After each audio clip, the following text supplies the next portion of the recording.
राम राम मंडळी. मी शंकरराव, तुमचा किसान पशु मित्र. बरं का मित्रांनो, अशी कल्पना करा, बाजारातून मोठ्या हौसेने एक नवी गाय किंवा म्हैस घरी आणलीये, पण धार काढायला गेल्यावर ती उभंच राहायला तयार नाही.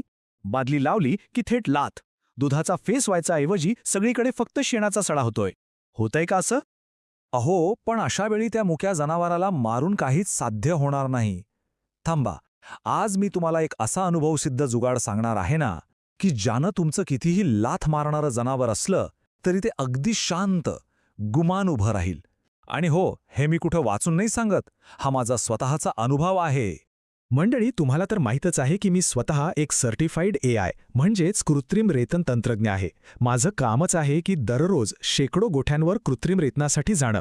आणि तिथे मला एक गोष्ट अगदी ठळकपणे नेहमी दिसते. हे बघा, हे अगदी अनुभवाचे बोल आहेत.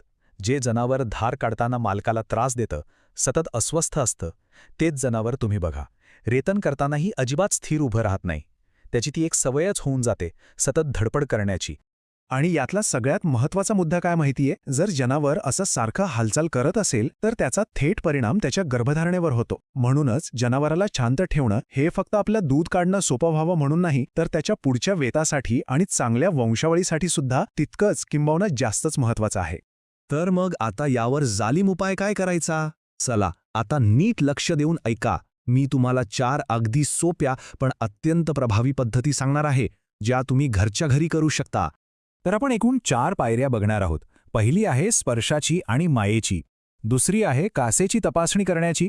तिसरी म्हणजे पछाडी बांधण्याची एक खास पद्धत आहे. आणि चौथी म्हणजे डोळ्यांवर पट्टी बांधण्याचं तंत्र. चला तर मग एक एक करून सगळं व्यवस्थित समजून घेऊया.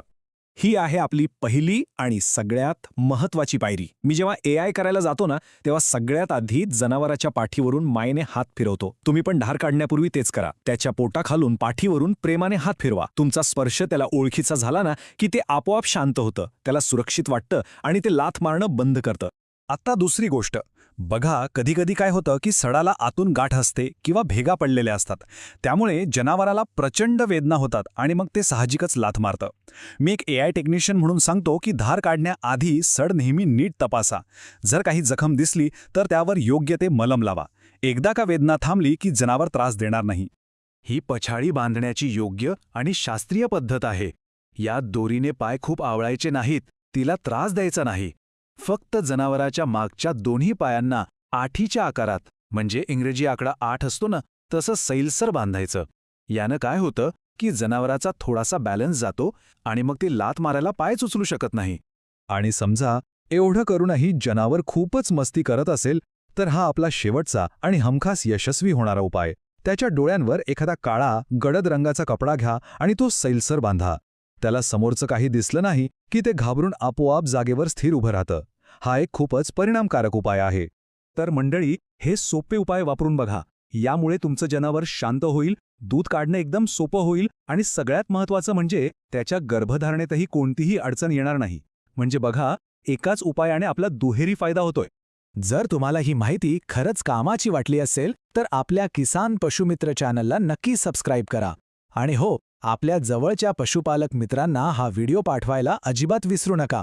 कारण शेवटी एकच गोष्ट खरी आहे, शेतकरी सुखी तर जग सुखी. धन्यवाद. राम राम.